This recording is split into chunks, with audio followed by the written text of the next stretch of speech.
We've got everybody checked in and ready to roll. Go ahead, you're open to both. 3, Put it over the slate now. 2, 1. Take camera 1. Go, John. Welcome to Washington Post Live. Welcome to the Washington Post. I'm David J. Lynch. I'm Yasmin Abu Talib. I'm Matt Murray. I'm the executive editor of the Washington Post. That was quite an intro. My gosh, you should probably just leave it right there. I've hit the big time. Washington Post. I can go home and tell my parents what I did today. Between Facebook, Twitter, YouTube, Washington Post Live itself, we are now reaching hundreds of thousands of homes across all 50 states. The power of this platform is it takes people into the world of ideas. Audience members of Washington Post Live are part of the conversation. Our family is here as well, so it's really special for us. Hey, Dad. Hey, Uncle. We always have to do it. Whether it's with cancer scientists or politicians. This panel, I think, was originally called, 2 women against Putin. It really should be 3 women against Putin.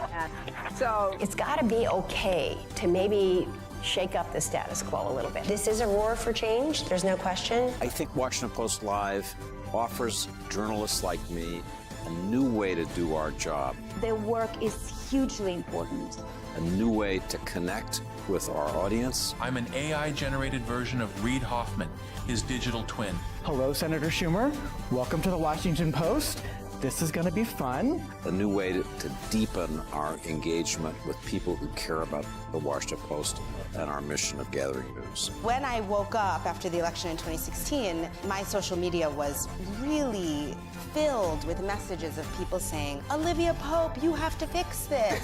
This guy's laughing in here. There hasn't been a lot of laughing all afternoon. Oh, you just wait. And their individuality comes through more so than just their titles. We make fun of each other a lot. We make fun of each other. Constantly. We do. So we make fun of others, but... You're really getting a Bachelor of Science degree in character development and leadership because you are immersed in it every day. We're all in this together. That is the lock from the night of the burglary. Jeff Bezos bought it at an auction. Right.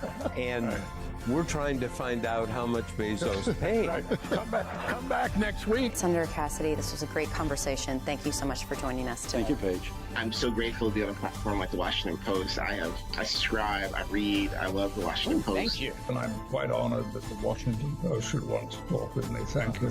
I cannot thank you all enough.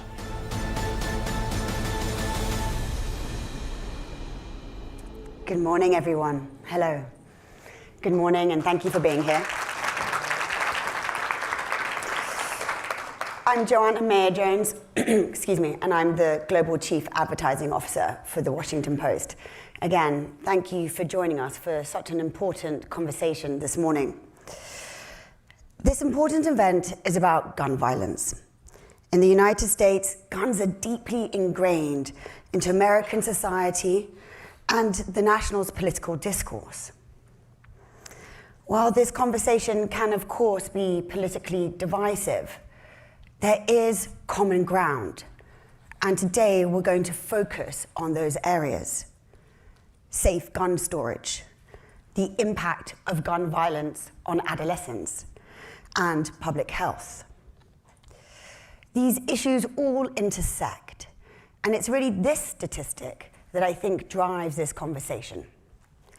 That firearms-related injuries has been the leading cause of death for US children and adolescents since 2020, when it surpassed car-related injuries and deaths. Today, we will explore these issues from a variety of different perspectives. We'll start with a personal story, Ethan's story. We'll speak with Kristen Song, an advocate for the safe storage of firearms. It's her son, Ethan, that was killed when he visited a friend in 2018. We'll then hear from academic experts about the physical and emotional toll of gun violence on survivors, families, and communities. And then we'll close with a round table. It's a slightly different approach for us at WP Live, but we think it's really important. We get to hear from the voices of 3 Washington Post journalists. We'll learn about their experiences as they have covered the tragedies of the stories that they've reported on, but also how that they have seen the opportunities for finding those common grounds. We will also hear a conversation moderated by Lisa Sherman. Lisa is the president and CEO of the Ad Council, and she'll talk about the roles that we can all play in moving the conversation forward. And I'd like to thank the Ad Council for being our partners today on this critical conversation. Just one more note, of course, these conversations are difficult. And so we do really appreciate you being both here in the room with us and at home to engage in this discussion. So thank you. And on that note, I'll turn it over to my colleague, John Woodrow Cox, who is going to talk to Kristen. Thank you and enjoy this morning.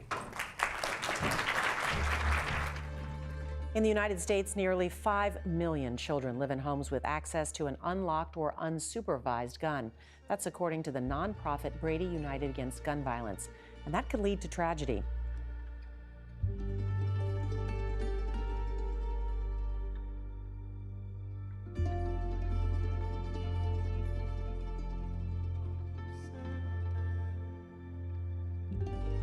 Ethan's law removes the loophole that says it's all about who loaded that gun.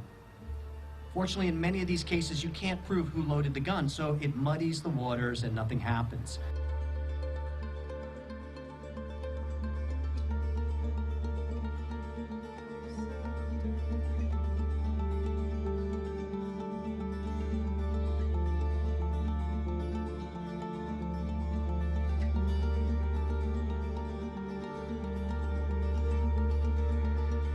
We need laws like Ethan's law to mandate safe storage and save lives.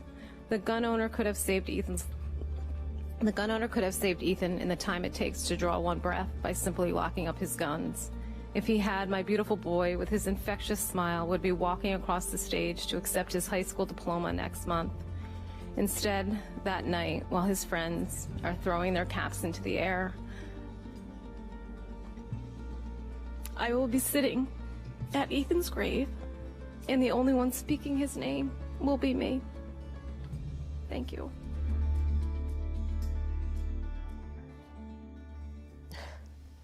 Wow. Good morning. Thank you all so much for being here for this really critical conversation. My name is John Woodrow Cox. I am an enterprise reporter at the Washington Post. I am also the author of Children Under Fire: An American Crisis. We are joined today by Kristen Song, president of the Ethan Miller Song Foundation, to discuss her son's story and also her persistent efforts to promote safer firearm storage. Kristen, thank you so much for joining us today. Thank you for having me.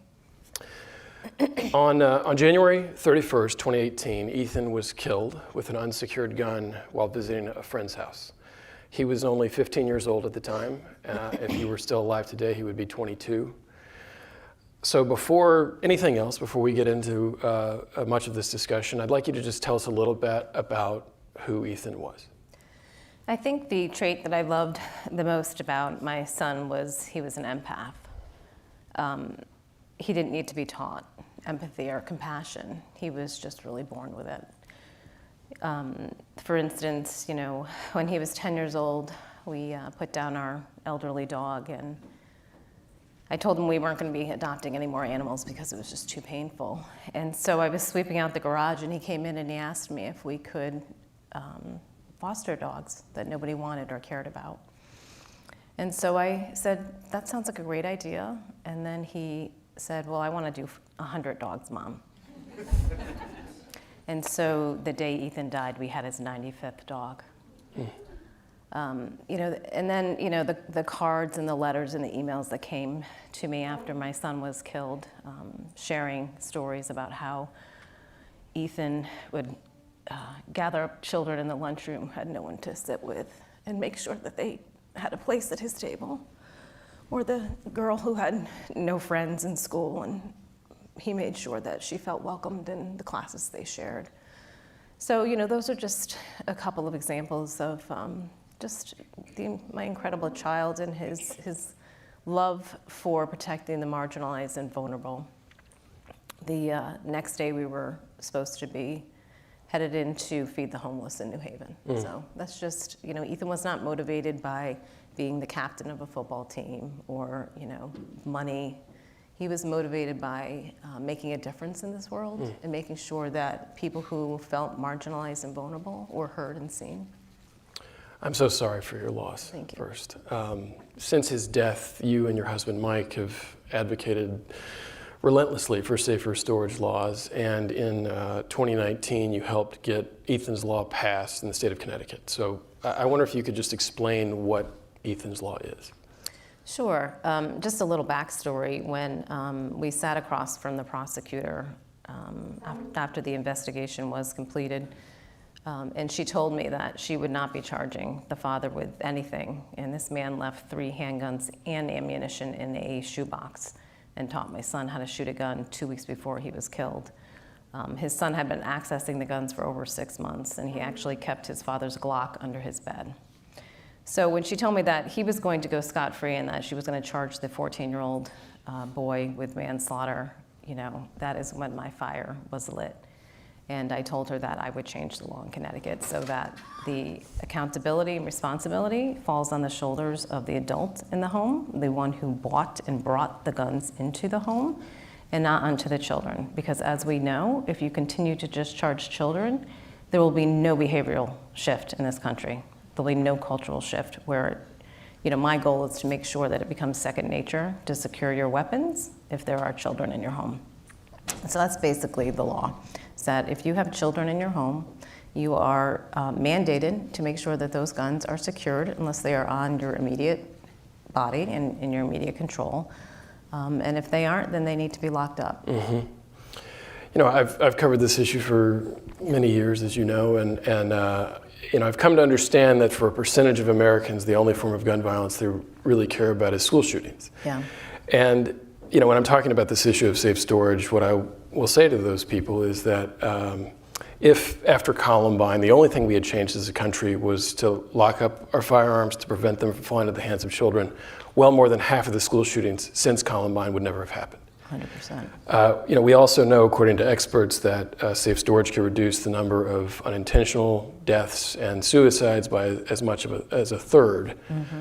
So, you've now advocated for this at the federal level. At least 5 times you've brought this bill before Congress as recently as last week. I know you were back on Capitol Hill. So, given the life-saving effects of safe storage, we know that that's what the research shows us.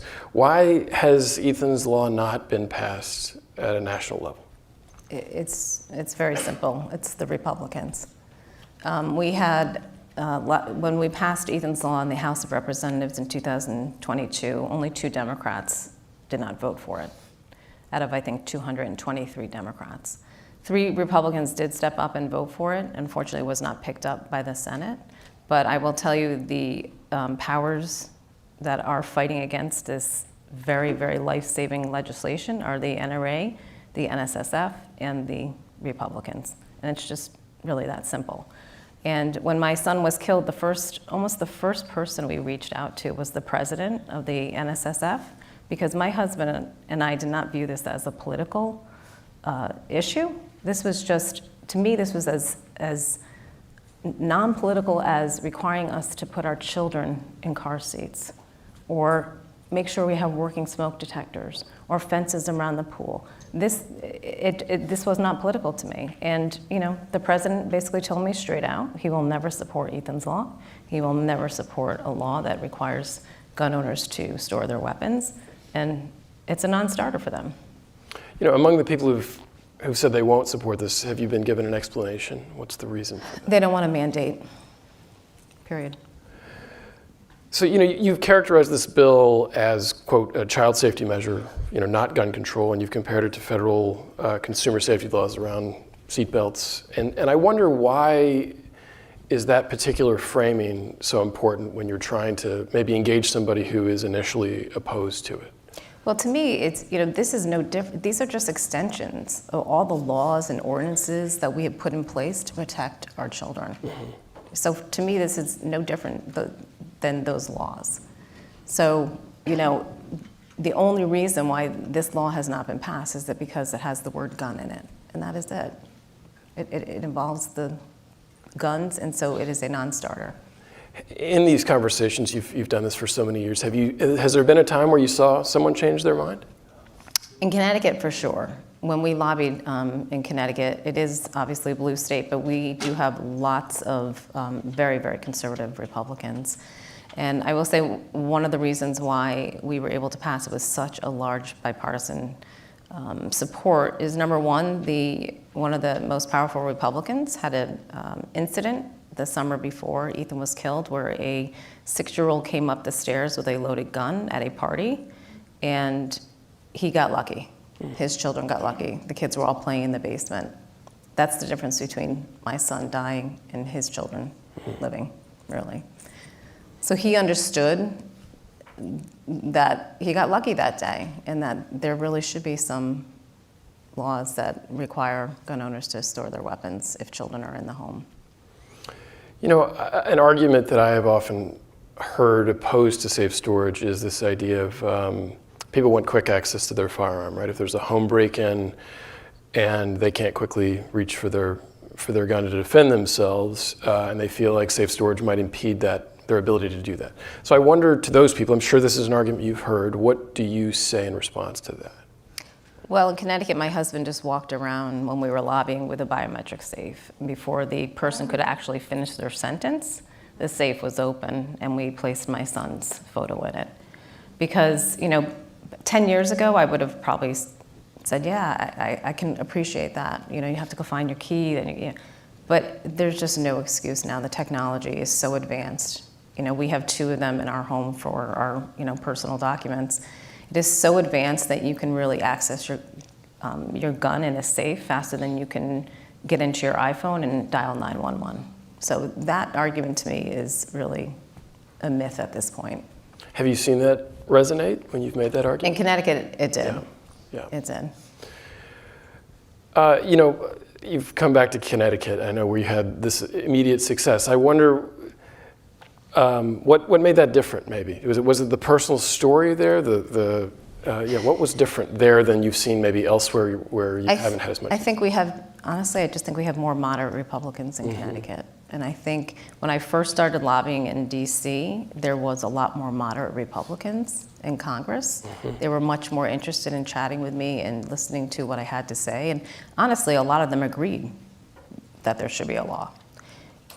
There's probably 1 or 2 of those Republicans left right now in Congress. So it's really hard to have that conversation, although I continue to do so. I've spoken personally to over 130, 140 Republicans in Congress, and I continue to meet with them because, again, I don't see this as a partisan issue. I see this as life-saving measures to save our children from the #1 cause of their death. So we know, of course, that in the mid-90s, the CDC, the federal government, effectively stopped funding gun violence research, and that lasted for over 2 decades. I wonder if you could speak to the effects of that, and then also, sort of as a second question, how research, there is some money now going into research, some, in the last few years, around gun violence at the federal level, kind of what that could tell us. So if you could sort of speak to both of those things. You know, for me, I feel like there is a ton of research out there. Brady, Gifford, every town, they do their own independent research. The problem with that is when you're sitting across the table from a Republican, they don't give any credibility to that research. So it is really important that we have a independent, non-political leading agency do the research, because that is the data that we need to go and open the conversation with the other side, really. So I wonder what it is that you think when you're having these conversations. What needs to happen? Like, what is, in your view, what needs to happen to actually change a person's mind to say, I voted this way, or I've opposed this, and now I'm going to support it? What do you think that is? Well, I think the personal story does have a lot to do with it. We met with Senator Cruz and Cornyn maybe 2 weeks before Uvalde. And we had been meeting with those 15 Republicans who voted for the Bipartisan Safer Communities Act for, 7 years. And I think, we continue to bring down survivors, and I think that, it does resonate with them. And honestly, I think that the Republican Party does want to do right by our children. And I think there are a lot of them who would vote for a law like this. But they, honestly, the 3 that voted for Ethan's Law, 2 got bullied out of Congress, So they want to get elected again. They want to stay in Congress. And so they're very careful about what they will sign on to and what they will vote for. But I think the personal stories have a lot to do with it. And I think just coming to the table, and I always start my conversation with a Republican is, I come in peace. I just want to save our children. That's it. I've gotten $0 from my lobbying over 7 years. I don't, this is not what I want to be doing with my life. I had a very lovely, average life where I was raising my children and supporting my husband in his business, and fostering dogs. That was my happy place. That was my joyful place. I do this because I want to honor my child, but I do this because I want to save your child and your grandchild. That's why I do it. This is not fun for me. I don't enjoy this, but I do it because I have this incredible desire to make sure that we create a cultural shift in this country. Going back to what we talked about a little bit earlier, this idea of how hyper-focused people are on the idea of school shootings, and why, even though that makes up a tiny percentage of the number of children who are harmed by gun violence in this country, it's far more common, right, that children are harmed the way that Ethan was. And so if you're talking to this room, people online, what would you say to them to broaden their interest in this issue, their care for this issue? What would sort of the argument be? I'm not sure. I mean, I was talking to Greg Jackson, who was in the Gun Violence Prevention Office in Washington, D.C., and I was doing an interview, and I called him up real quickly, and I asked him, what do you think the percentage is of children who die by suicide who use a gun? And he said it's getting up to about 80%. Unintentional deaths, it's 100%. These children, do not know, well, I shouldn't say 100%, because I know you did a story on a child who knew where the key was. Right. But the majority of the children who die unintentionally are because there's an unsecure gun in the home. So it is wreaking havoc in our children. And I don't know if you just saw that the football coach from the Georgia school shooting just retired because he says he's struggling with so much PTSD because his assistant coach was killed in that shooting. The ripple effects are intense, and they go out. It's just incredible. It just doesn't end with the mother and the father and the siblings. It is just incredible. One of Ethan's friends who, probably a minute before Ethan was killed, saw one of the videos that Ethan and his best friend had posted and did not walk up the stairs and tell his parents. He ignored it. And he still has not gone to college. He still lives with his parents. He is still suffering from deep, deep depression. For many years, they were worried that he was going to take his life. It's just incredible what one death can do to an entire community. So one last question. You've worked at this for so long, and as you said, this is not something you want to be doing. What gives you hope? I know this law is going to get passed. There's no doubt in my mind, because as I told Rosa DeLauro last week when we were introducing it, they're going to have to carry me out of this building, because it is something that I've made a commitment to. I've promised Ethan, I've promised other people. So, I mean, I don't really need hope. I just create my own hope. And I know that it's going to get done. It passed in the House. It is now a priority for Chuck Schumer and the Democratic leadership and Representative Jeffries. We're like, I'm at their door, all the time. And so they know that this is something that is a top priority. And honestly, my personal feeling is unsecured guns are the common denominator of why our children are dying from gun violence. 76% of all school shootings are done with an unsecured gun from home.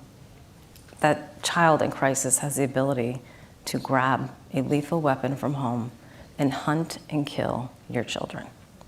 If those guns were locked up, that child would not be able to do that damage. So, you know, we can fortify our schools. We can make sure that there is nobody who can get into our schools. But once your child leaves the school, the shooter is just going to pick off your child when they leave that building, because they will adapt. They are smart, they plan meticulously, and they're just going to come after your child a different way. So it's the access to guns. I could talk to you for hours, but unfortunately we're out of time, so we're going to leave it there. Kristen, thank you so much for joining us today. Thank you.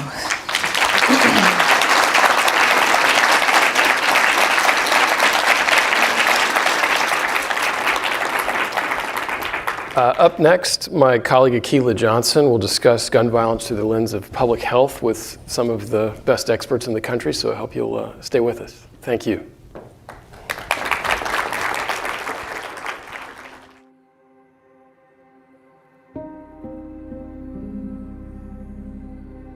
Treating firearm injuries is a routine part of emergency medicine. During our training, we learn how to identify who must go right to an operating room, how to crack the chest of someone who's bleeding out, and how to notify family members of a death. While in training, though, we rarely, if ever, learn to ask what could be done to prevent a gunshot wound in the first place.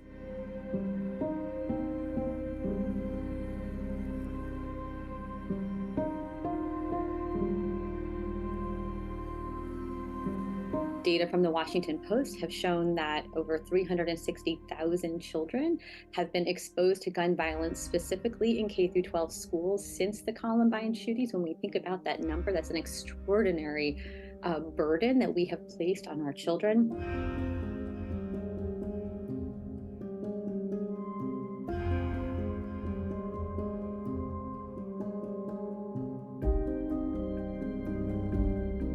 So in the same way that we approach other chronic diseases and urgently think about solutions, we should also approach gun violence in the same way. All of those clusters of red, they represent human beings, and they represent families and neighborhoods and children who live underneath those dots in those neighborhoods.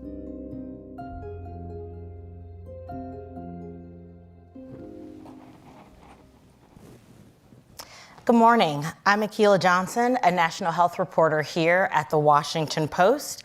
I focus on health disparities. And this morning we are joined by a tremendous panel who are going to talk to us about gun violence as a public health issue. Megan Ranney is the Dean of Yale's School of Public Health. Joseph Richardson is a professor of African American Studies and Medical Anthropology and Epidemiology at the University of Maryland. Sonali Rajan is a professor of health promotion and education at Teachers College, Columbia University. Good morning and welcome to you all. Good morning, Akilah. So, far more people die annually in the United States due to gun-related causes than in any other high-income country. The United States also has more civilian-owned gun deaths than anywhere else. Dr. Ranney, why do we need a public health approach to this issue? So as I said in the clip that was shown as we were walking up, the reason for a public health approach is twofold. The first is that firearm injury is inherently a health problem. Yes, the criminal justice system gets involved. Yes, the political system gets involved. But at the end of the day, the reason that we care is because when a trigger is pulled, it hurts people. It may hurt them physically because they are shot and survive, because they experience disability, or because they die. It may hurt them emotionally, even if the bullet never touches them, sometimes even if they're not even standing in the place where the bullet was released. So that is the first reason that we care about it as a public health problem, is because of its inherent health effects on the human body, the human mind, and on human society. The second reason is because the public health approach allows us to prevent it before it happens. When I'm working as a physician, I am treating something that has already occurred. In contrast, when I take the public health approach, I'm going upstream to try to stop that trigger from ever being pulled. And the amazing thing about the public health approach is that it is this standard discipline. It's a standard 4-step scientific approach that when we apply it, it works. It's worked to decrease car crash deaths by over 70% across the United States over the last 50-odd years, despite there being more cars on the road. It's worked to stop deaths from HIV and AIDS, despite the fact that we have not stopped people from having sex or using drugs, right? And it, of course, worked to decrease COVID deaths, although there was a lot of debate about some of the measures that we used, just as there is some debate around some of the measures that we use to reduce gun deaths. But again, the gorgeous thing about the public health approach is that it gives us tools to approach those questions, to assess the accuracy of whether or not an intervention will work, and then to scale up the solutions that are most likely to make a difference in a particular community or state or culture. Dr. Richardson, just to piggyback off of that for a little bit, what would a public health approach, what would it actually look like? In many respects, there are so many different approaches. So you have hospital-based violence intervention programs, which is one approach. Treating predominantly young Black men who have been injured by firearm injury by approaching them at bedside, establishing trust and rapport, and then providing psychosocial services with the intention that we will reduce trauma recidivism, bringing them back to the hospital for a repeat violent injury. And I just want to mention that that trauma recidivism rate right now stands at 65%. And what does trauma recidivism mean? Means this cycle of coming back to the hospital for a repeat violent injury, either gunshot wound or stab. But we also have other approaches, for example, community violence intervention, street outreach, where you have credible messengers who are people who have actually experienced or have the shared and lived experience of gun violence that are trained to provide conflict resolution and mediation, as well as cognitive behavioral therapy. So even cognitive behavioral therapy can play out even on a street corner. So those individuals who are trained as experts to provide community violence intervention effectively engage with the target populations, many are high risk, by providing street corner therapy. And so these are often very effective approaches. We have many, but as Megan mentioned, we cannot incarcerate our way out of this. And I just want to emphasize that. We have tried that in the 80s and the 90s. It's been a failed experiment. Mass incarceration has disproportionately impacted Black and brown communities. There is no way that we can incarcerate our way out of this with the law enforcement approach. We're going to need to use more innovative public health strategies in order to address this issue. And at the University of Maryland, you've studied the impact of gun violence in DC. So I guess I'm curious, as you're talking about some of these public health strategies, have you seen that in your own research in DC and elsewhere? So the reason why I started with the hospital violence intervention program approach is I served as the co-director and founding co-director of a hospital violence intervention program at the University of Maryland Capital Region Health, which was actually the first HVIP to serve the DC Metro. And we launched in 2017. And from 2017 to 2019, we had 116 participants. We had one person come back to the hospital for a violent injury. So again, do the math. If it's the trauma recidivism rate is 65%, we had one person come back, that's less than 1%. And so I would also, like to uplift, as the co-chair of DC Violence Fatality Review Committee, we use a public health approach by bringing together public health agencies, law enforcement, to assess and analyze cases of homicides in DC and to determine upstream points of intervention, as Megan has mentioned. And so what I've consistently been seen as the co-chair of that committee, particularly among young people who have died by firearm injury, is one of the most consistent themes is a history of chronic absenteeism. And so we know that in many schools in DC, particularly that are east of the river, in Ward 7 and 8, we have an absenteeism rate that can reach as high as 80%. And so if we really want to address why kids are ending up as fatality cases in our case reviews, we need to look at the upstream causes, and we can easily prevent these things, which is why this concept of structural violence is so important, because these are preventable harms. And if we're complicit, we're actually engaging in a form of social murder. Dr. Rajan, let's bring you into the conversation regarding school shootings. So we're going to stay in education, slightly different realm, but let's talk about school shootings. And while they're not as frequent as the violence that I think Dr. Richardson is referring to and that we've been discussing, they understandably consume a lot of media attention when they do happen. And so they really kind of pierce and strike in the nation's psyche. And so while much of the country tends to kind of move on to the next major news event after they happen, those affected by school shootings are not able to move on quite as quickly. And so what is the mental and emotional toll on the communities where this violence has happened once the cameras leave? So when we think about, first of all, when we think about schools, these are kids, right? These are little kids, even into high school. I mean, these are young children, people, they are not fully developed yet. Their brains are slow. I mean, just think about that developmental period. When a school shooting happens, and there are a lot of different ways we operationalize how we talk about school shootings. As Megan was saying, a kid does not even have to be in the presence of, like in the room where a shooting took place to be impacted very profoundly, deeply, profoundly by that violence. And so something that I think, and I think this was on the clip that was played earlier, but data from the Washington Post show that since the Columbine shooting in 1999, so that's 25 or so years ago, over 400,000 children have been exposed to gun violence, specifically in K through 12 schools. So just to think for a moment about the scope of this crisis. So how many hundreds of thousands of children have been impacted just in that one setting? And then we're talking about the impacts on their peers, on their friends, on their teachers, their basketball coach, their principals, their cafeteria worker, the school resource officer, all of the adults, teaching and non-teaching alike, who serve as part of their support system.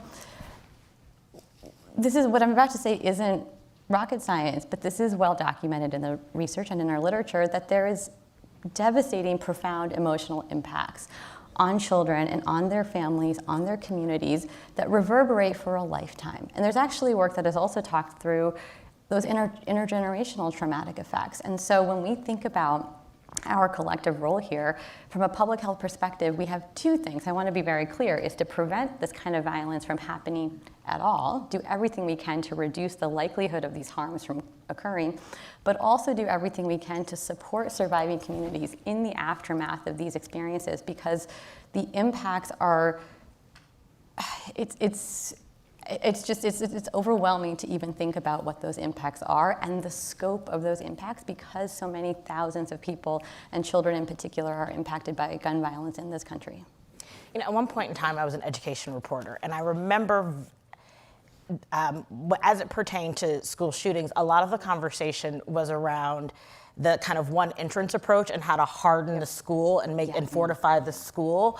And so as we're thinking about prevention, but also treatment, it sounds like what you're saying is we need to go beyond thinking about how to fortify school and work on how to fortify minds and hearts as well. So can you talk a little bit more about prevention in school and what does it take to, how do you prevent a school shooting? So I could talk for hours about this.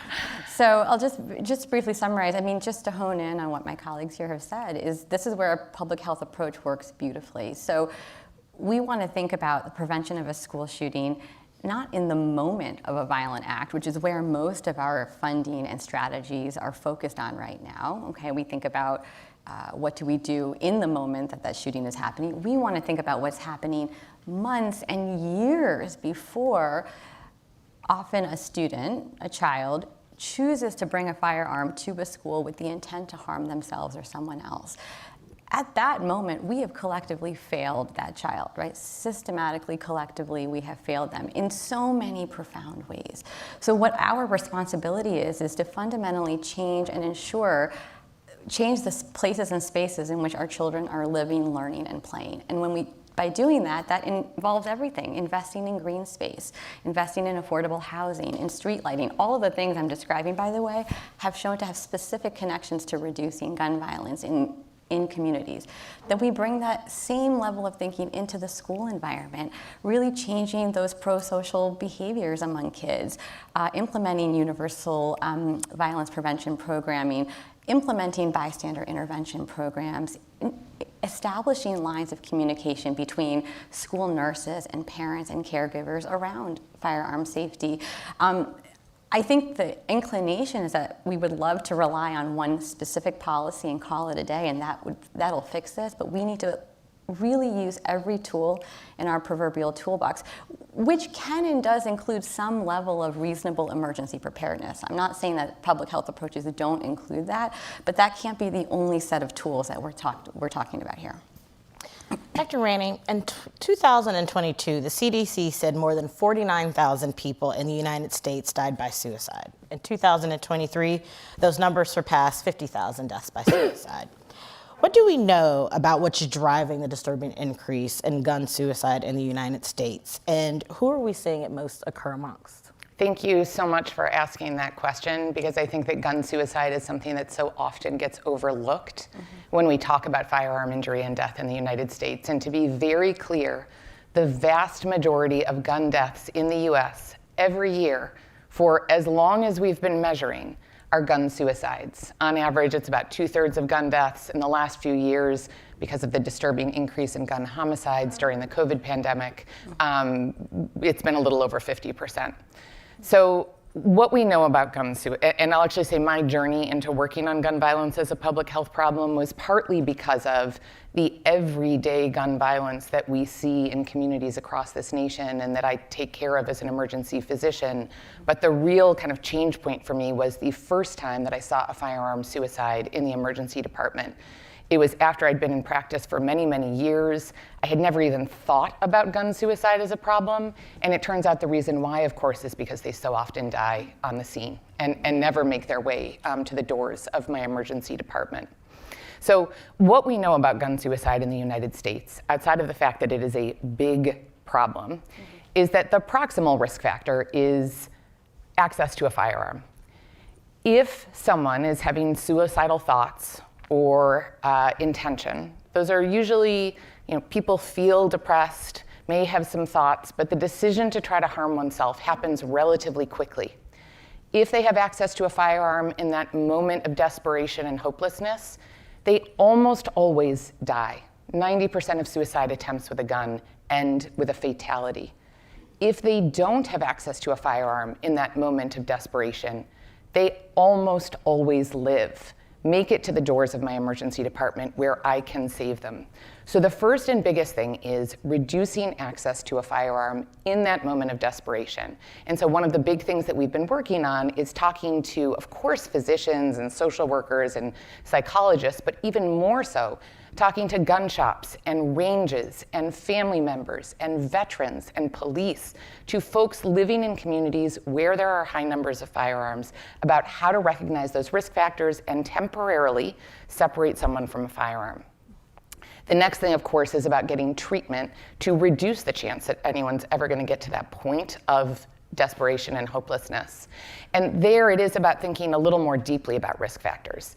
I just mentioned some of the groups that we know there are higher gun suicide rates in: police, veterans, physicians. But we're also seeing increasing rates of gun suicide amongst young Black and brown children, as there is increasing access to firearms, unsecured firearms in the home, and as there's increased hopelessness. We see high rates of firearm suicide amongst Native American and Alaskan Native men. Each of those groups has a slightly different risk profile, but again, it's about identifying who's at risk and then engaging in educational outreach, not punitive, but educational outreach to both address the upstream factors and reduce that access to a firearm in a moment of crisis. Thank you. Last year, former Surgeon General Vivek Murthy declared gun violence as a public health crisis. And I want to hear more about public health we have an audience question, sorry, and I want to hear more about what a public health response would look like. And so does our audience. Amy Hasley from DC asks, as a physician, I would like to know what the American Medical Association can do to take a direct stand against gun violence. Dr. Rainey.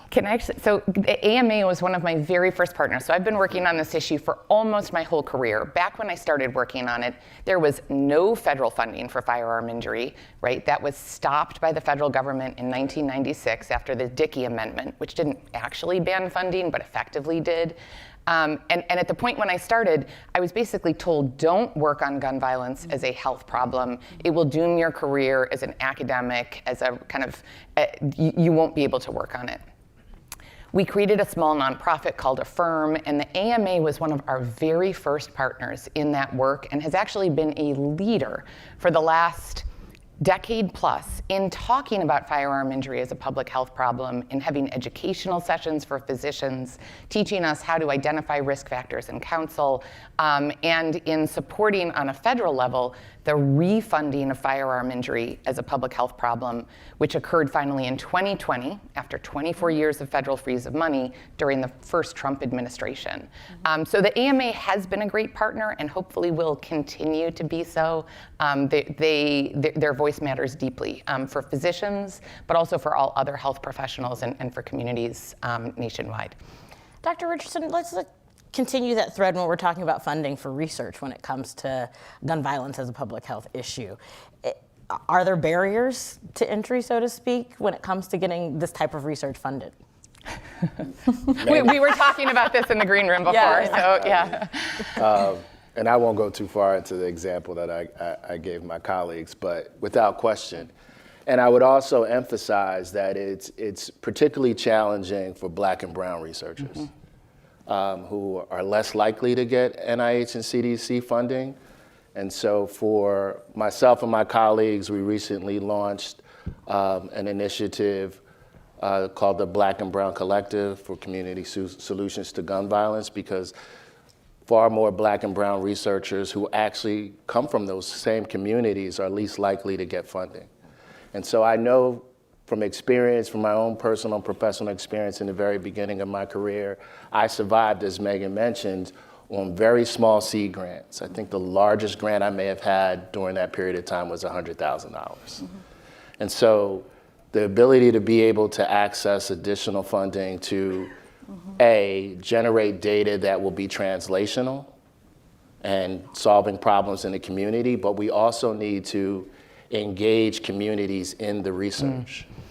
And we have a history of exploiting those same communities that have been impacted by gun violence, and researchers have engaged in that exploitation.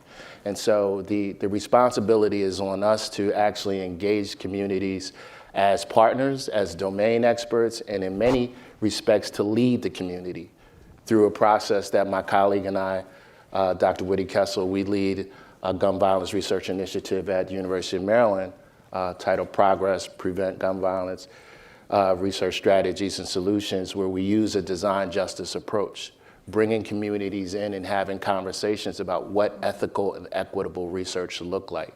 Because these are the communities that often have the solutions, but we need to engage them as equitable community partners in that work. Dr. Rajan, when it comes to school shootings, there seems to be, they motivate a little bit of policy response. So as we're talking about like struggles, there seems to be a little bit more action, a little bit, when it comes to school shootings. And would you mind explaining, as we were just talking a little bit more previously about hardening schools, right? That like fortification of the school. What does that mean for students and teachers involved? And what are the trade-offs if you take that approach versus a public health approach? So I don't think it's an either or, right? So I think what we need to think about is that there is a set of solutions. Think about essentially sort of a menu of options we want to think through that include prioritizing a public health approach, prioritizing prevention, putting as much as we can into those efforts that we know work, by the way, that we know contribute to reduced rates of aggressive behaviors, of reduced conflict, that allow students to feel supported and nurtured, that provide them with a space at school where they feel like they can genuinely belong, that afford teachers and school staff and school nurses and guidance counselors to work together to identify symptoms of trauma or mental distress, that really think about the well-being of children, which, by the way, when we do this, it doesn't just contribute to reductions in potential gun violence, it improves test scores, their learning, their ability to focus, kids' ability to sleep and eat and do all of the things that we want for our children. And so when we think about it that way, and we couple that alongside secondary and tertiary prevention efforts, so things where you might, for example, behavioral threat assessment.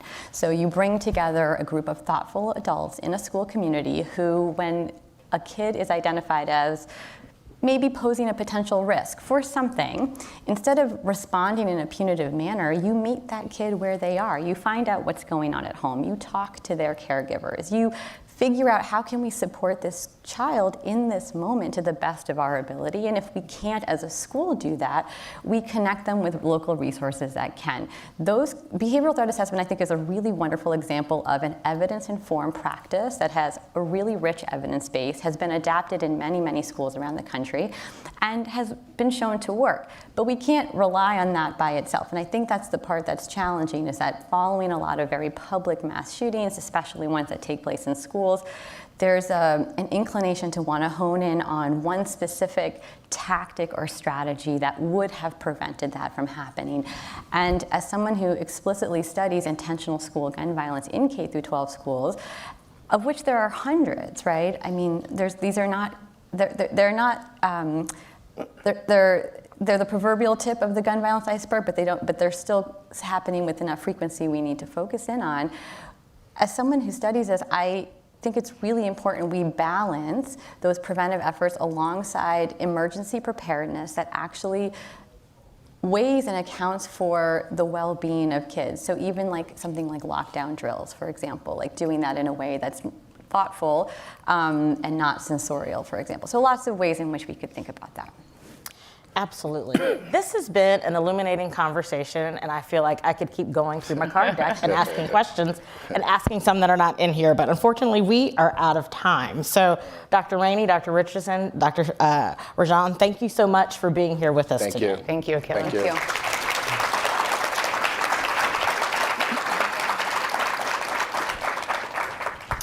My colleague, Jonathan Capehart, will be up here next with a powerful roundtable with my Post colleagues who have covered gun violence. Again, I'm Akila Johnson. Thank you so much for joining us.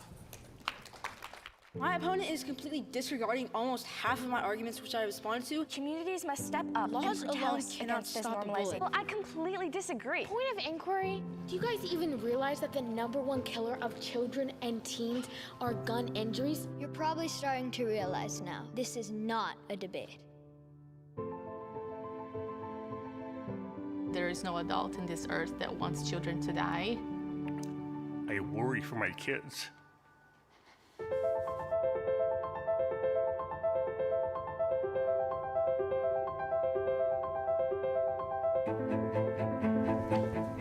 Good morning. I'm Lisa Sherman, the CEO of the Ad Council. I want to thank our partners, Joe and the Washington Post team, for having us. If you're not that familiar with the Ad Council, we are a national nonprofit who for 80 plus years has been tackling big, important issues we face in our country through public education.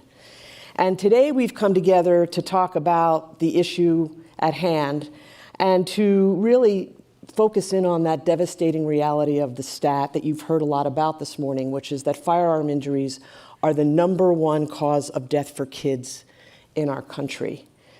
This is a public health crisis that impacts absolutely everyone. It's an issue we've been dealing with for over 20 years, and most recently we have been partnering with Brady on safe gun storage education, as well as extreme risk protection laws. We just launched a new campaign last week, and that's what we want to talk about this morning. It's called Agree to Agree. And any of the work that we do, a very critical component of it is to build a big tent of partners across a variety of sectors to help us do our work. And I'm delighted to share the stage with a couple of our closest partners here this morning. Each one of them, I can tell you, is deeply committed to helping us bend the curve on this critical topic. What I'd like to do is have them jump in and quickly take a moment to introduce themselves and share a bit about what brought them to this issue. So let's start with you, Dr. Suk. Lisa, first, thank you for the partnership on this fantastic campaign on Agreed to Agree. My name is Michael Suk. I'm the chairman of the Board of Trustees for the American Medical Association. I'm also a practicing orthopedic trauma surgeon, so work in level 1 trauma surgeons across the country and currently live in central Pennsylvania. And part of what brings us, not only as an organization, but myself to the table here is recognition of the devastating epidemic of gun violence in this country, particularly as it affects kids, children, and teenagers. I think one of the most important things that I think as part of this dialogue is this coalition that you're building around having a conversation.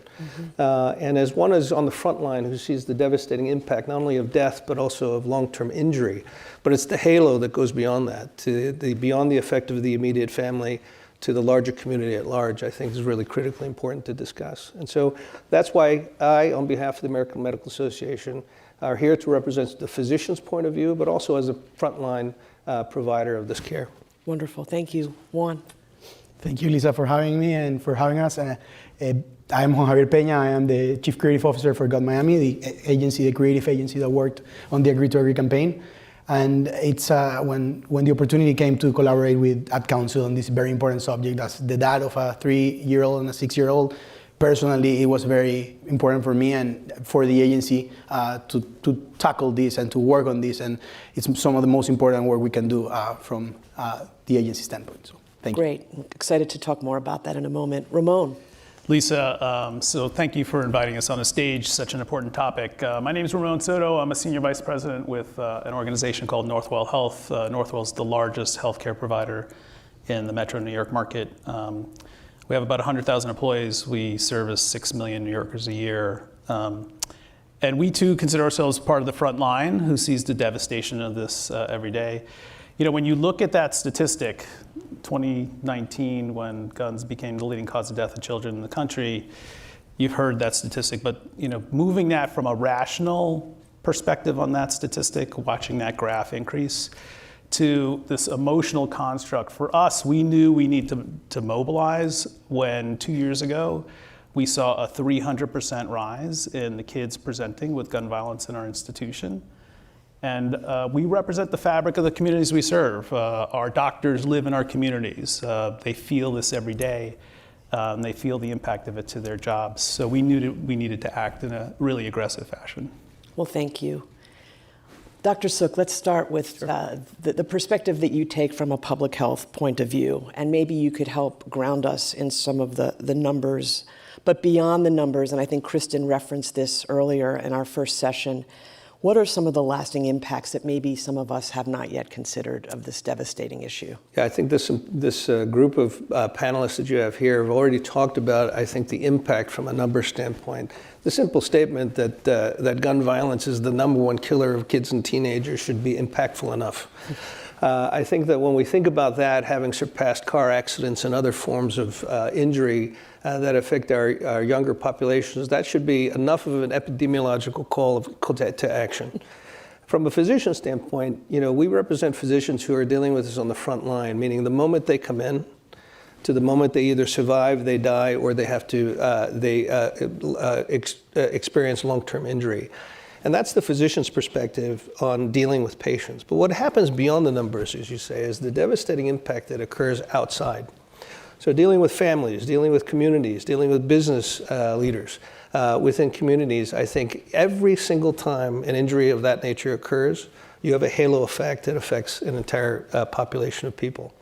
And it's from that perspective that we take the public health approach. Not only are we dealing with acute injury and the immediate harm afterwards, but we need to be able to take a stand in order to help, I think as Megan earlier said, look upstream and work with partners like those on the stage today and others in order to help us address and at least have the conversation about what we can do about gun violence in a way that is not partisan and in a way that's less controversial, but looking at an outcome where one day gun violence won't be the #1 killer of kids and teenagers. Amen to that.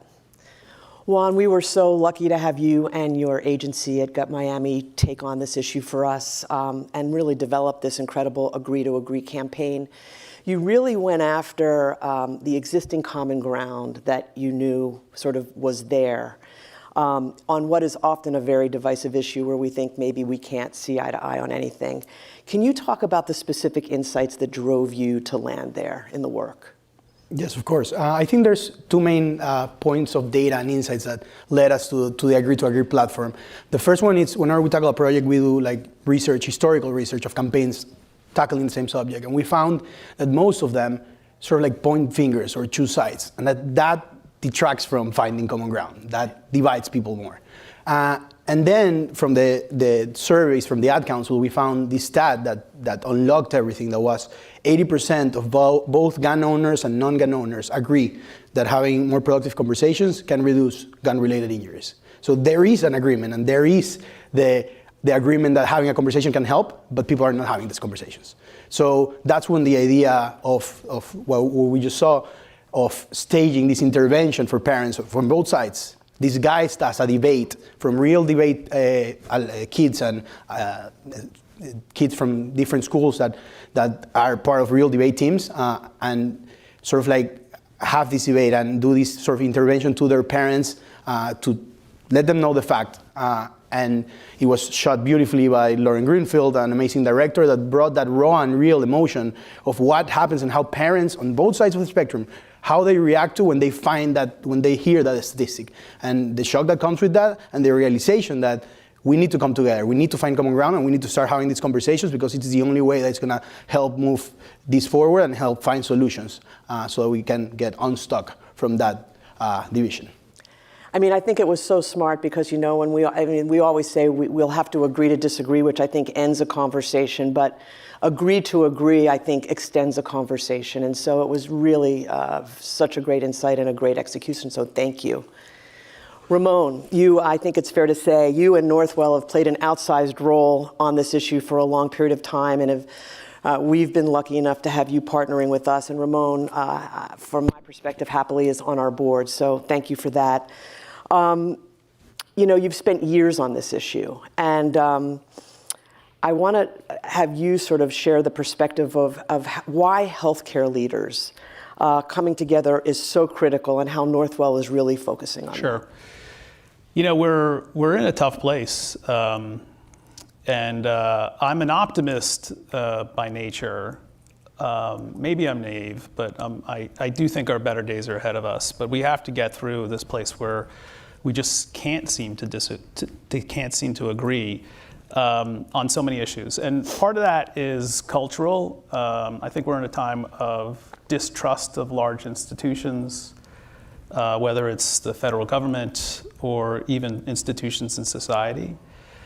And as a marketer, you know, we represent the value creators, the physicians in our communities that work so hard to keep us all well.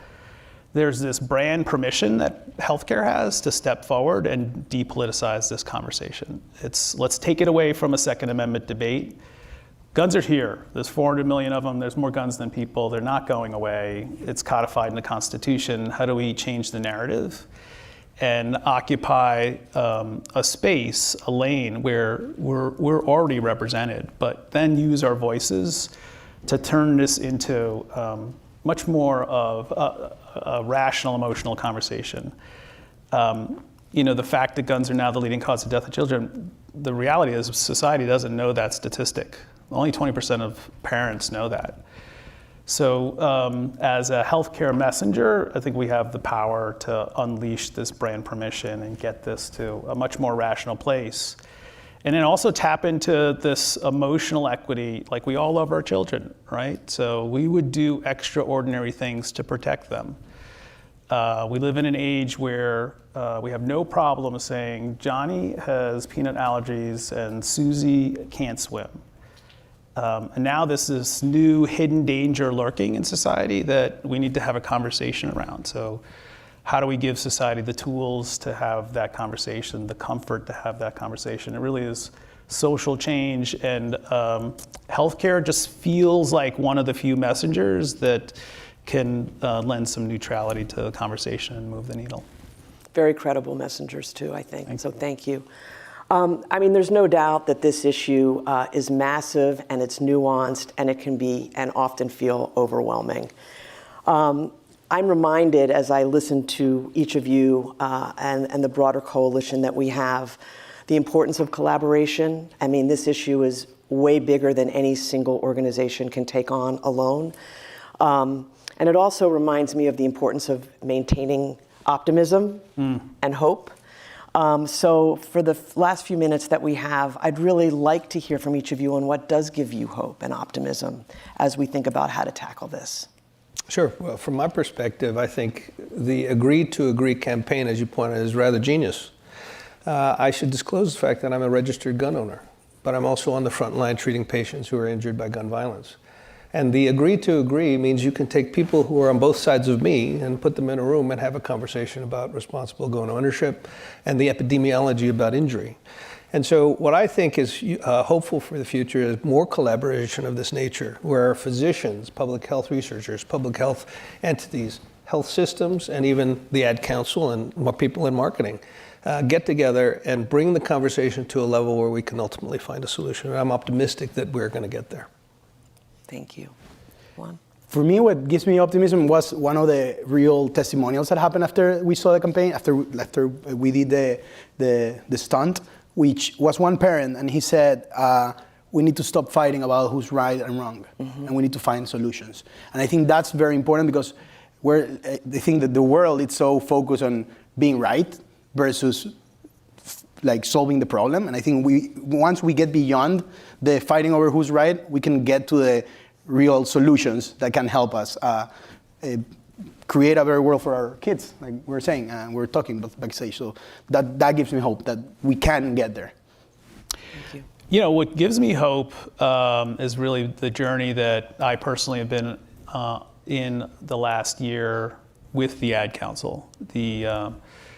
What the public sees is a 60-second spot. Behind that, there's really an industry of work and this collaboration of partners with incredible creative skills, funders who help build the pathway to execution. And I sat in on almost every funding call to build the baseline of grants that really enable this work.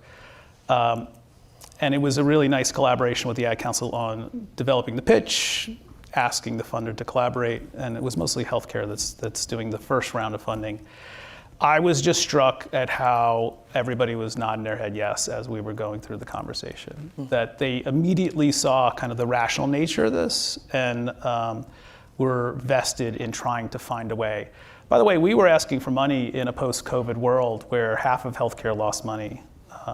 So these were not easy decisions. These were tough decisions for enterprises to make. And I honestly think we've started to pierce the fear, the balloon of fear, and we're allowing ourselves and enabling a conversation that's just going to drive more momentum and more action and really start to see that curve start to bend. Thank you. I think that is really the power of education, and I'm going to wrap up our session by reiterating the stat that we've repeated a number of times already in the last 90 minutes, and that is that gun injuries are the #1 cause of death for our kids in this country, not just this past year, but for the past 3 years. And I think we can all agree that that is just not okay. Great. You know, Ramon likes to say that this issue is one that's going to take 1,000 actions, both large and small. And with that, I really want to challenge all of you to think about how you might want to get involved in this issue, because we really need everyone. And so if you're interested, come see us after the session. We're the folks wearing these pins, and we would love, love, love to chat with you. So thank you all so much for being here today, sharing your perspective, and for your incredible partnership. And we're going to turn it back over to the Washington Post. killed and 20 others injured when a man opened fire inside the First Baptist Church in Sutherland Springs. Well, unfortunately, it's been another violent weekend in the district. Since Friday evening, 5 people have been shot in D.C. 2 3-year-old toddlers have died in a week's time in Hampton Roads, and police say they were in the same situation. Each child got access to a loaded gun.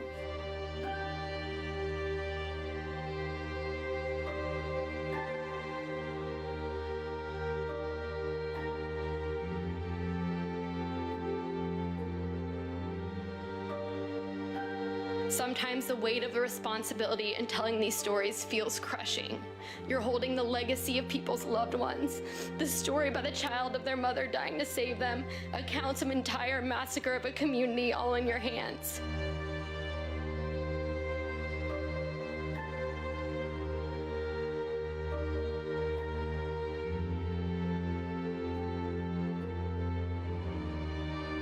Gun makers have been very successful in selling not just the weapon itself, the AR-15, but also the image around it, the kind of cool guy, commando in waiting sort of mystique and image. And you're absolutely right. When you go to a gun store now, the shelves are saturated with AR-15s from a number of different manufacturers.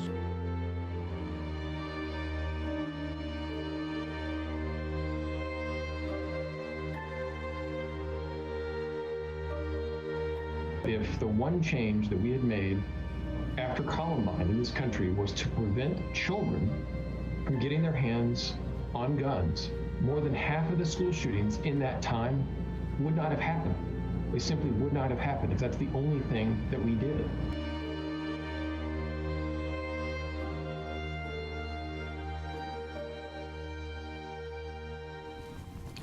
Good morning and welcome. I'm Jonathan Capehart, Associate Editor at The Washington Post. Joining me on stage are 3 of my Post colleagues.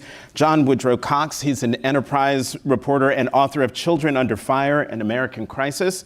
Sylvia Foster Frau is a national investigative reporter. And Alex Horton covers national security for The Post. Thank you all very much for being here this morning. John, I'll start with you. You've been covering gun violence since 2017, and you wrote Children Under Fire in 2022. How were you drawn initially to this challenging subject?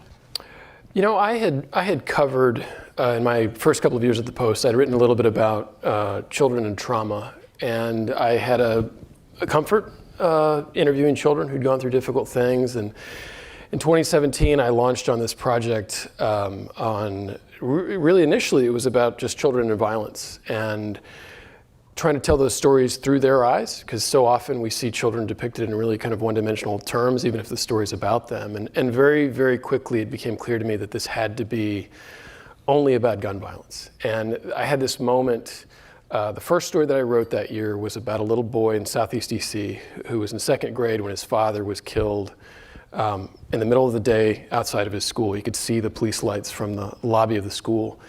And I remember still standing in the auditorium in this preschool, or this elementary school, and on the wall, they had asked children to draw what made them sad in their neighborhood.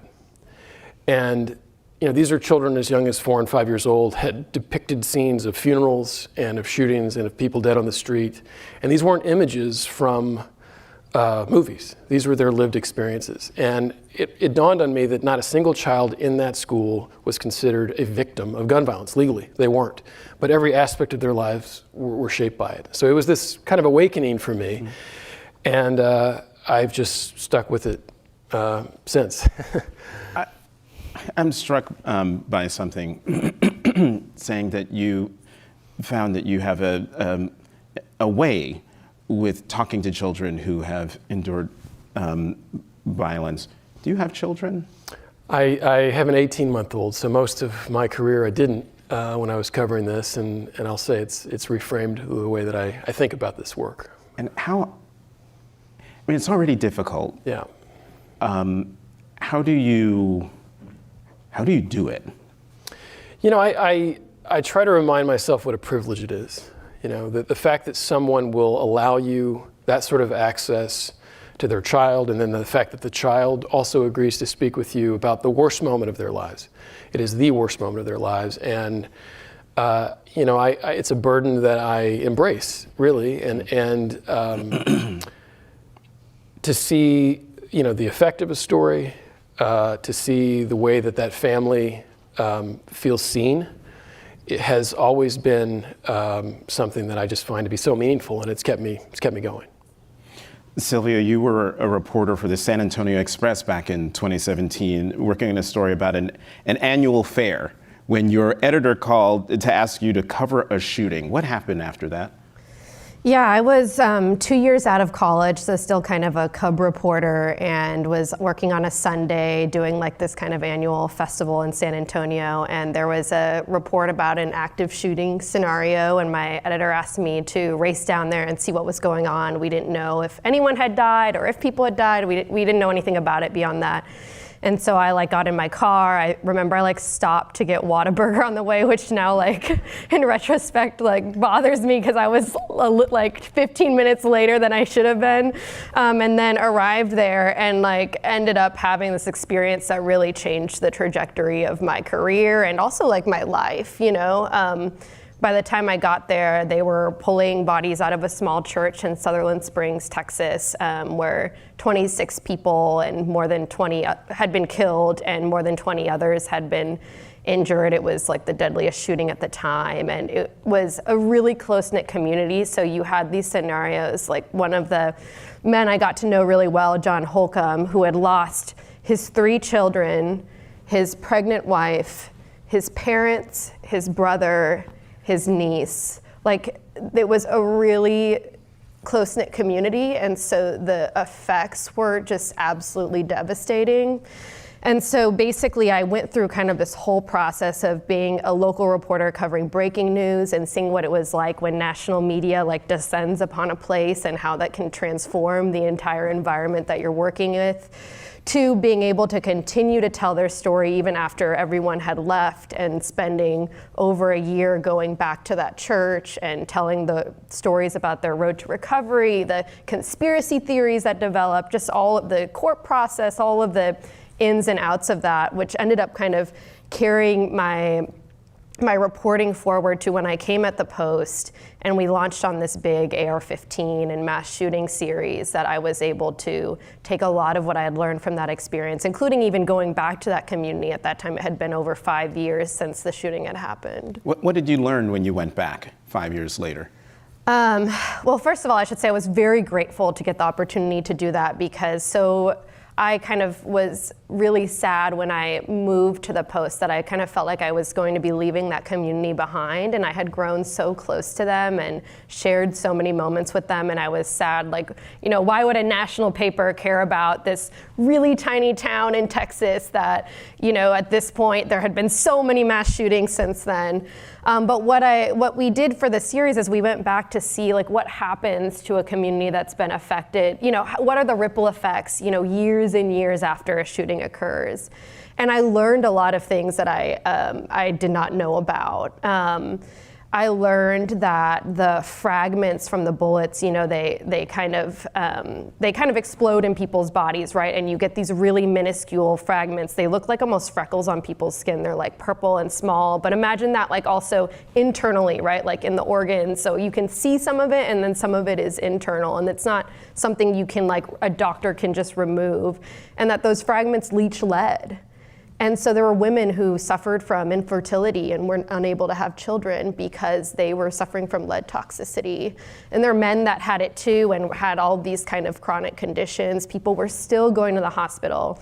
And a lot of people still lived very low income lives. It was a low income community, and they really did not, they did win a court settlement, but in the end it did not seem to be really have had a big effect in making their lives better. I'm going to ask you a personal question along the lines of what I asked John, and I'm struck by when you went to Sutherland, you were a brand new reporter, cub reporter, and you go to what I would assume is your very first sort of mass shooting story, violent story. Real quickly, how did that impact you? Not you as a reporter, but you.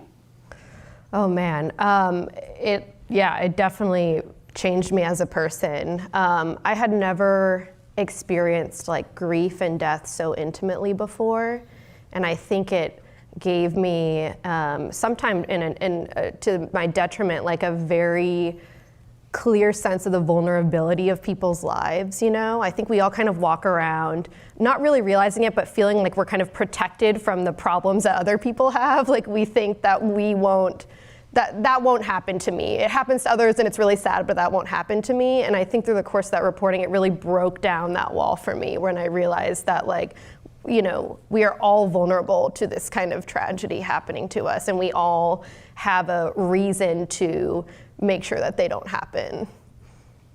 Alex, your background is a little different than your colleagues. You served in Iraq as an Army infantryman.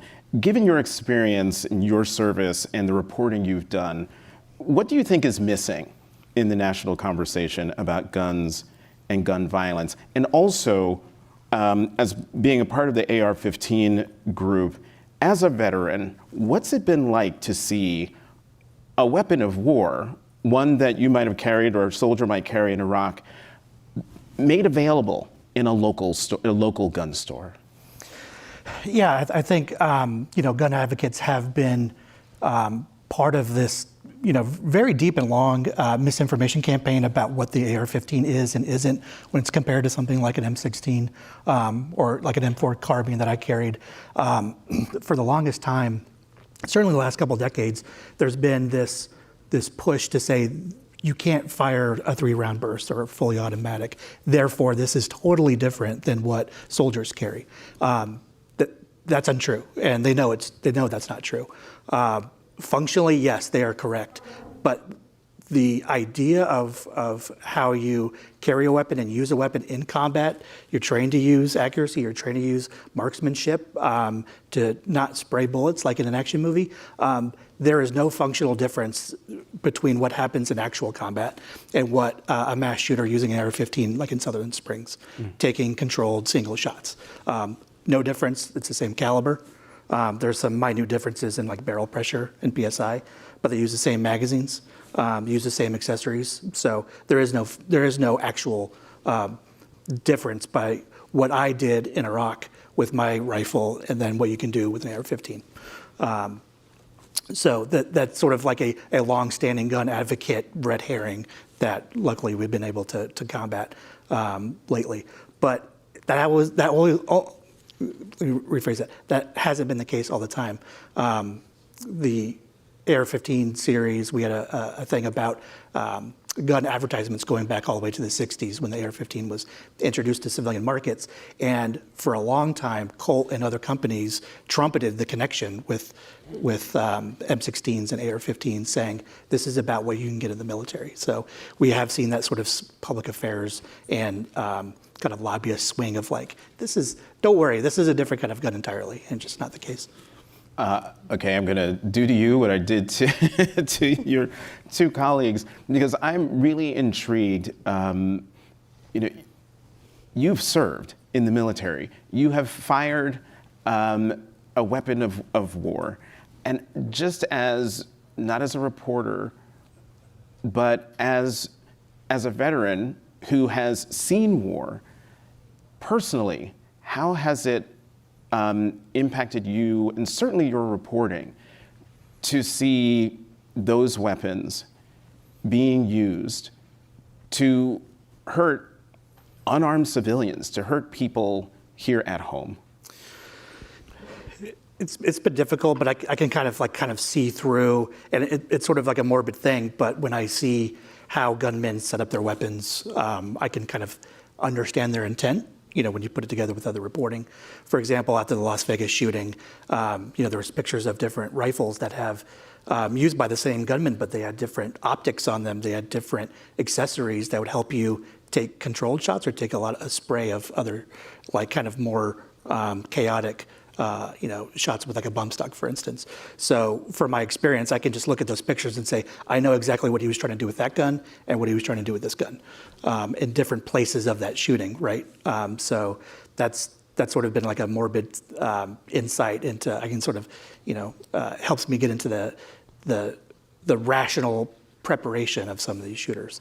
But also it helps me understand like what is happening in my community with suicide and firearm suicide. Because when we talk about veteran suicide, we're actually talking about guns. About 75% of veterans who take their lives use firearms. And I got some still crazy stats here that compared to veteran men compared to non-veteran men, they use firearms in suicide 70% more. When it comes to women, it's 144%. By and large, women don't use firearms to take their own lives in society. But if you serve in the military, the reverse is true. You're more likely, guns aren't exotic.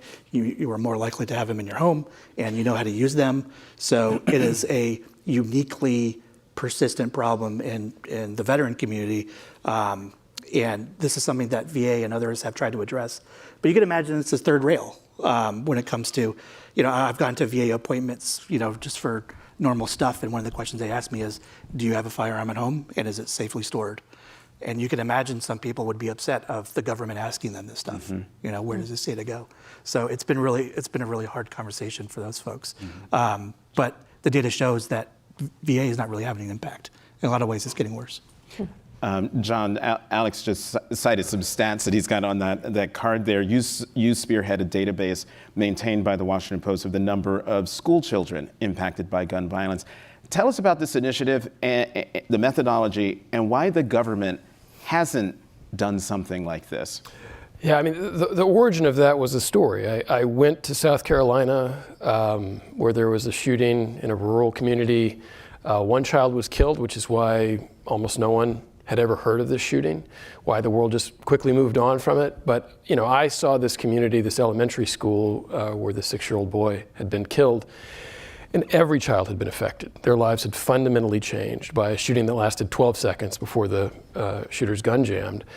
And naively, this was also in 2017, naively I came back from that reporting thinking, goodness, this is, I can't believe the effect that this incident had on all these different children who were dealing with PTSD and guilt and all sorts of fear. It was consuming every aspect of their lives. And I thought, well, surely the government tracks this. So I'm going to find out. I'm going to look this up and find out how many shootings there have been, so I can figure out how many children were in schools at the time that these shootings occurred. And quickly learned that there was no such database. And I as to why the government hasn't built their own, I don't think they have much of an incentive. I mean, it's a representation of failure. It's a societal failure that we continue to allow children in the places they go to learn and grow to live in a state of fear all the time, that someone could show up with a gun and kill them. So, I don't think the government has an incentive. I mean, we did a really painstaking effort going back to Columbine to track every single school shooting, the number of victims, the weapon used, all those things. But it was really important to me, and that's why the big number on that is the number of children who were present when those incidents occurred. Because I think, as so many conversations that we have around gun violence, we never actually capture the scope, right? It's the women who can't have children now, right? Who they weren't killed, they're still alive. So they're not on that number at the top of the headline, right? They're not in that number, they're not captured there. So, this is an issue in my experience that it's affecting tens of millions of children, not just the 30 or 40,000 who are killed each year. And Sylvia, you may have touched on this earlier, but when you're talking to members of the community impacted by gun violence, what are those conversations, what are those conversations like, and what do they tell you needs to be done? Yeah, this was really interesting for me because I think a lot of times, sometimes to the media's detriment, we often will focus on the case of that one person who was in the community of a mass shooting, and then they change their mind and they, want more gun control, and we do a big story about that person. But in my kind of anecdotal experience, I've found that a lot of times in communities that have been affected by gun violence, their positions and their politics don't change that much. If they were Second Amendment supporters who really believed in gun rights. The mass shooting, actually, like in Sutherland Springs, more people chose to arm themselves. They got permits to concealed carry more in that county. There was a huge spike in the data after that time. The entire church became like completely like militarized, basically, with cameras and a security team, and everyone's carrying. It was a reaction for people who believe that that is the solution. But that said, I also have found that there is a lot of consensus. And when you look at polling, that's the case too. Like a lot of Americans, the majority of Americans do want more gun laws in place. They do want to make it harder to access guns. So you really see also a big gap between what people can agree on and want to happen, and then what our politicians have done. And I've found that a lot of times that comes down to kind of the weaponization of words, right? Like the language that you choose to use, and there are certain buzzwords that elicit a reaction from both sides of the gun rights debate. But that when you actually like talk to people like in Sutherland Springs who are very much in favor of gun rights, like they don't have an issue with having more background checks for people who get guns, or maybe raising the age to 21. Like there's a lot more in common than I think our politics has reflected. And kind of to John's point, like what we need to do is obviously convince, like, it's the goal that we all want, which is that what the people want and believe is reflected in the politics and the policies that the elected leaders do, and that there's a complete breakdown there. And Jonathan, Jonathan, what you mentioned about, what do we miss is like what Sylvia's describing is like this sort of large middle of people who want to keep or expand gun rights, but also have common sense ways that they're regulated, that you do background checks. The gunman in Sutherland Springs, for instance, committed domestic violence against his child and his wife, and the Air Force did not submit that information to the FBI, which allowed him to buy the guns, right? So the systems don't work the way they should. But also, the gun debate is so politicized that there are these extremes where people want to completely ban all kinds of stuff and limit magazine size to the point where, it's non-functional, or there's people who just want to be maximalist and like AR-15 for every child, and most people are in that middle that need to be reached, because I just think that there's, the individualism, like the frontier mindset, like people ask, why can't we be more like New Zealand? Because we're not New Zealand, right? You can't put the cultural toothpaste back into the tube. We are a nation that believes in guns and gun rights largely, and you can't wind it back. So you have to work within those cultural confines, unless there's some magic solution that comes. But politicians tend to sort of retreat to their sides and never kind of tackle that reality. So the clock says we have less than 90 seconds, but obviously we're going to go over with this last question. And this is for each of you. I'm going to start with you, John. What do you want people here in the room, but who might also be watching on the live stream, what do you want people to take away from this conversation, from your reporting going forward? I'm going to repeat myself, but it really is the scope of this issue. So much of my work is focused on children who survive, and in many cases weren't physically harmed at all. I spent a summer in Uvalde with fourth graders there, and the things I heard there I'll never forget. And these were children who survived, who weren't going to get some big payout from a lawsuit, but who lost all their friends, who in some cases were hiding underneath a table, listening to their friends and their teachers die. So, I think the thing I hope people realize is that the issue, the ripple effect of this is enormous. It is not just the people who are physically harmed. It is their families, their children. There are so many other lives, and all of our children, every child in this country after first grade is aware of the possibility that someone could walk into their classroom and harm them. And so I guess don't look away, keep reading. These are hard stories to read, but stick with them. And I just want to make sure, is this Caitlin? This is Caitlin. Caitlin Gonzalez, yes, who you've written about, you've chronicled her story. Sylvia. I think my takeaway, speaking as a journalist, is more for other journalists and other news outlets, which is that, we get into these patterns of covering these stories the same way again and again. Like we basically have a template for every time a mass shooting happens. And I think it's so important to find new and innovative ways to continue to tell this story, to reveal that fact that history is repeating itself, that we are telling those same stories. That was what I found so novel about the AR-15 series that we did, because we weren't just recounting another shooting, we were taking the scope of 11 mass shootings and putting them together and finding out what new things we could learn from that. And so I would, two parts, like call out to the journalistic community to try to find new ways to tell these stories, new ways to do accountability journalism, to hold the powerful forces accountable that have been contributing to the breakdown and what the people want and what politicians want.